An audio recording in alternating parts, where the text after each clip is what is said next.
So let's turn to today's game. And Larsen playing white, Spassky black in the USSR World Match, an historic occasion. And Larsen played this really unexpected move. It's got to be extremely unusual, right? Surely. Certainly is. I mean, in all the games we've seen so far, white's always kicked off with E4, or more frequently D4, or the English opening C4. And now here's Larsen in a really key game, playing a move that's quite out of the ordinary.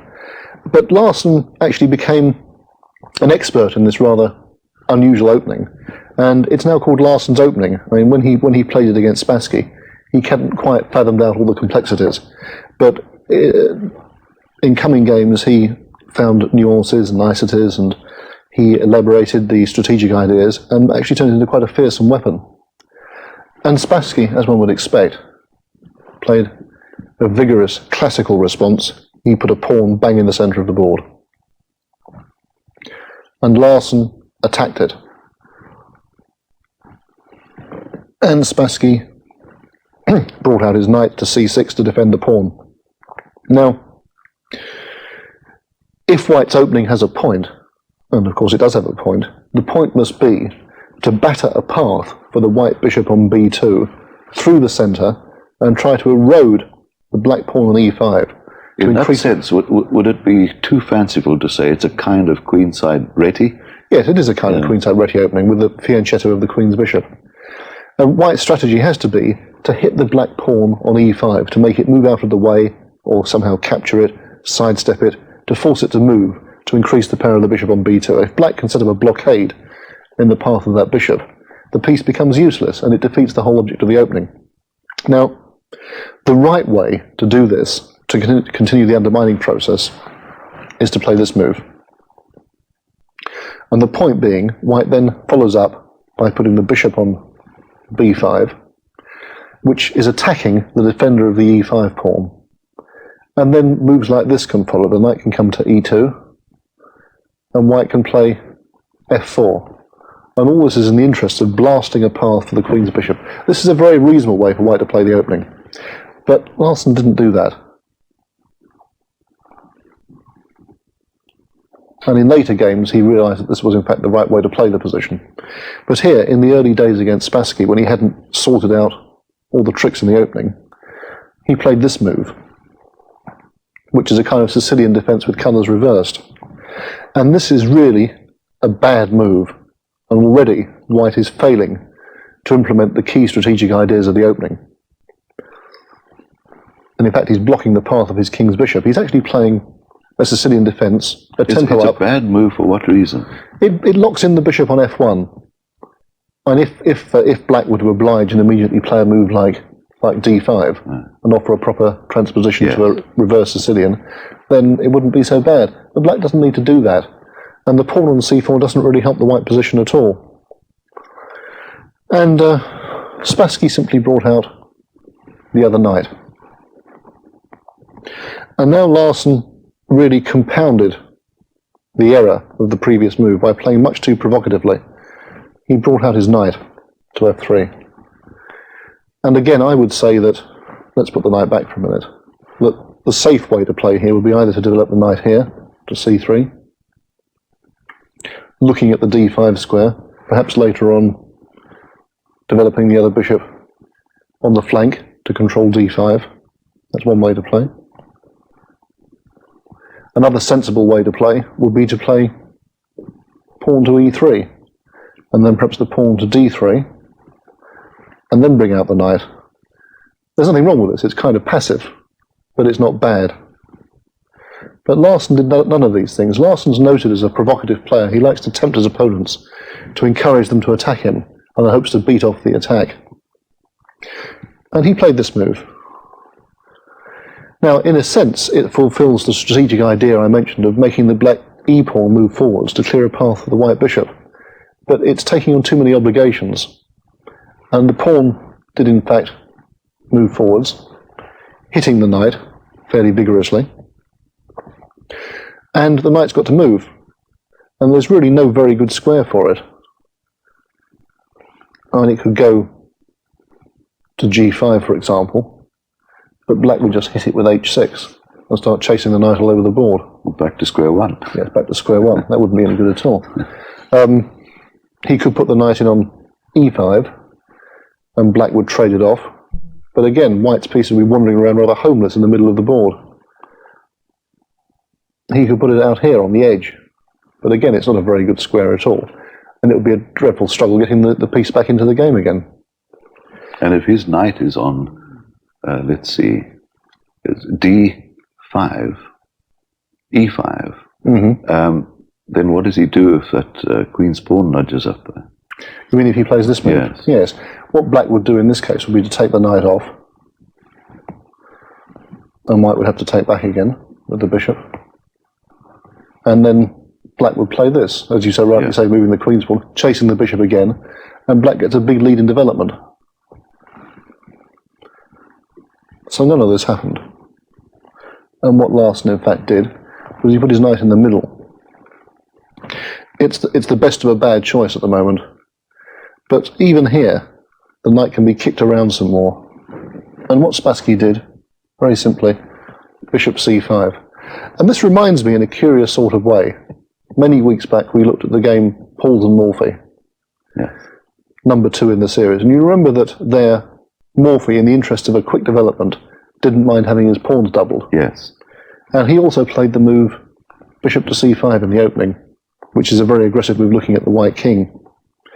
And now Larsen really hasn't got much choice. His knight's attacked again. So e3. He could play e3, but it leaves a bad hole on the d3 square, and black might even immediately play a knight into e5. Getting very ugly. Yes. Or, that's one possibility. Another possibility would simply be to take this off, say with the bishop, doubling white's pawns, and then if white takes back with the pawn, to take over the whole centre of the board like this. It's a very nasty position for white. Put the pieces back. And the other possibility after e3, bishop takes d4, is to take with the bishop. But then again, he would take off. He'd take back and play d5. And the white double pawns in the middle are a dreadful mess. And white's almost losing this position already. It's a horrible position to get. So Larsen's already faced with a dilemma in this position. I mean, he could do this, which is dreadfully passive and retrograde, but he decided that he would accept the challenge and double the black pawns. So he took the black knight. And just like Morphy did, Spassky takes back. Away from the centre, yes. It's breaking one of the little rules, but it's better, in theory, to have the pawns dangerous habits here. Bunched into the centre. It's going to get me into a lot of trouble on the club. But here, the fact that black has such a free development immediately, pressure in the open d-file from the queen, the ability to bring this bishop out very quickly, all this adds up to more than adequate compensation for the double pawns. And again, there are so many similarities here with the Morphy game, the doubling of the pawns, the black bishop on the c5 square, the free scope of the black pieces, the black queen coming in the d-file. And white has to be very careful now. Of course, Larsen's an eternal optimist, and what he probably thought was our double pawns, I'll win the endgame, which is really where double pawns become at their most weak and useless. But first of all, he has to get his pieces out. As Dr. Tarish said, before the endgame, the gods have annoyingly placed the middle game. Then Larsen did this. It's a sensible move. And out comes the bishop. So you can see that black's really got a very fluid and pleasant development here. Queen comes here. I think what Larsen's trying to do, actually, is he's trying to castle on the queen's side to get his king away from these rather dangerous-looking black pieces on the right-hand side. But Spassky's got the same idea. He also plays his queen out to e7. And Larsen plays this. Bishop to e2, a good developing move. And now Spassky connects the rooks. I think Larsen's changing his mind castle-wise. Well, we never find out because he doesn't get to castle. So black castles queenside. Now the rook's in a very aggressive position. And Larsen chooses this moment to play a quite interesting move. He plays pawn to f4. And his idea is that black can't take that en passant, because the queen would take the bishop with check. So he can't play this move, because the bishop on f5 is hanging. And what Larsen's trying to do is to barricade the king's side in preparation for a move like this, followed by castling queenside. And I think many lesser players than Spassky would have been unable to exploit this. They would have allowed Larsen's strategy to triumph. But what Spassky does now is really tremendous. He just launches a devastating attack that is based on some very, very subtle points. And it starts off with this move, knight to g4. And one of the threats here is to play the queen out to h4 check.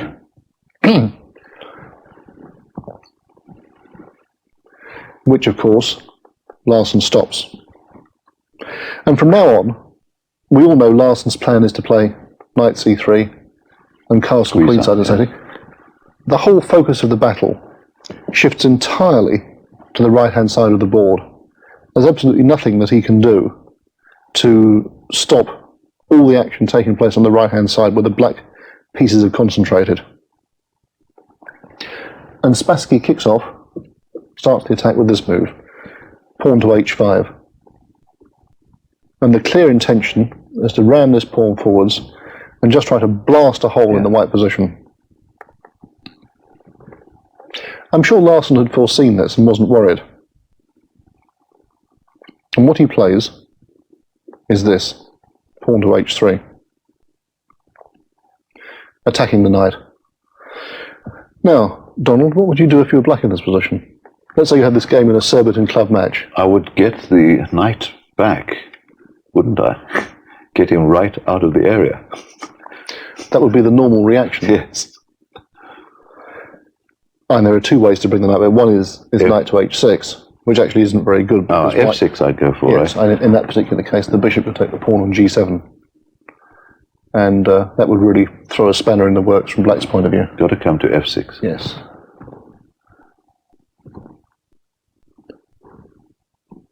So the natural move, of course, is to put the knight back onto f6. Yes, and you're going to tell me that that's not what he did. It's not what he did. Yeah. Most people. That's why he doesn't play for Serbet. Mm-hmm. And I remember that I was in the west of England in 1970 when this game was being played. I was preparing for an international team tournament with an English player called Pt.1, and we were getting the moves of the games from Belgrade from this great USSR World match in Russian newspapers, and we got the moves of this game, and we simply could not believe what Spassky did now. And even after we'd seen it happen, we couldn't believe it. He leaves the knight where it is, and he pushes on this pawn. Fantastic move.